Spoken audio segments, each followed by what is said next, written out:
பல நடிகர்களின் திறனை தன்னுள் கொண்ட நடிகர் திரு மம்முட்டி. பத்மபூஷன் விருது பெற்றவர். 2026.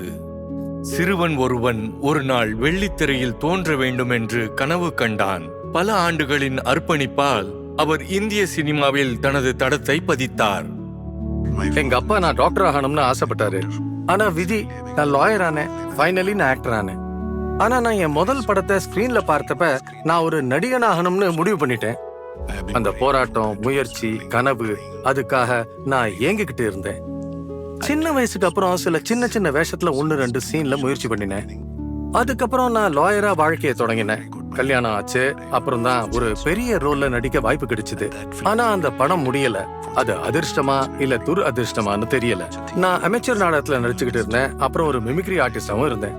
நேரம் கிடைக்கும் போதெல்லாம் நான் நாடகங்கள்ல நடிச்சேன்.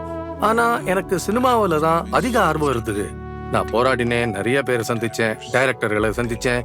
ஆனா அவங்க என் மேல ஏதோ ஒரு குறைய கண்டுபிடிச்சு மறுபடியும் என்ன ரிஜெக்ட் பண்ணாங்க. சில சமயம் எனக்கு மனசு ரொம்ப கஷ்டமா இருக்கும். ஆனா கடைசியா திரு எம்டி அவர்களை நான் சந்திச்சேன். என் மேல நம்பிக்கை வச்சாரு. அவரு எனக்கு சான்ஸ் கொடுத்தாரு. அதுக்கப்புறம் என் வாழ்க்கை போராட்டமாகவே இருந்தது. மீடியாவை பத்தி படிச்சு பல நுணுக்கங்களை கத்துக்கிட்டேன். ஒரு சாதாரண நடிகராகிறதுக்கே நிறைய காலம் ஆச்சு. ஆனா இப்போ ஒரு முழுமையான நடிகரா மாற இன்னும் பல வருஷம் தேவைப்படும். என்கிட்ட ஆர்வம், அர்ப்பணிப்பு, நேர்மை இருக்கிறதால எந்த கதாபாத்திரமும் எனக்கு சவாலா இருக்காது. எனக்கு எப்போதுமே நடிப்புல தான் ஆசை. ஸ்டார் ஆகணும்னு ஆசை இல்ல.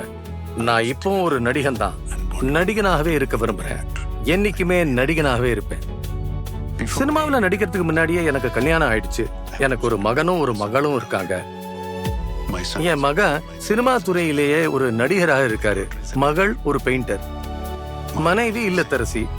அவங்க எல்லாருமே எனக்கு எப்போதும் சப்போர்ட்டா இருந்து என்ன என்கரேஜ் பண்ணிருக்காங்க. எப்போதும் உதவி பண்ணிருக்காங்க. நான் புதுசா வரவங்க, புது டைரக்டர்ஸ், டெபியூ டைரக்டர்ஸ், இளைஞர்கள்னு எல்லாரையும் என்கரேஜ் பண்ணுவேன். அவங்க கூட ஒர்க் பண்ணும்போது ஏதோ ஒண்ணு புதுசா இருக்கும். அதை நான் மிஸ் பண்ண விரும்பல. ஸ்ரீ மம்முட்டி பத்மபூஷன் 2026.